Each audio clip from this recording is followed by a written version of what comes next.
বিহু বুলি তিয়াই ৰখা চাউলকেইটা ৰাতিয়ে আৰু তাৰ পাছতে ৰাতিপুৱা মিক্সিত ধুনীয়াকৈ খুন্দি লৈ চালি লৈছোঁ পিঠাগুড়িকেইটা।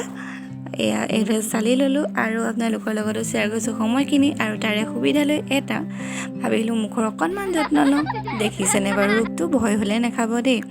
তাৰমানে অকণমান পিঠাগুড়িত অকণমান হালধি মিলাই লৈ এইদৰে অলপ সময় ৰাখিলোঁ, প্ৰায় 5 মিনিটমান। তাৰপাছতে আকৌ সেয়া ধুই এয়া এল'ভেৰা জেল অলপ লগাই লৈছোঁ।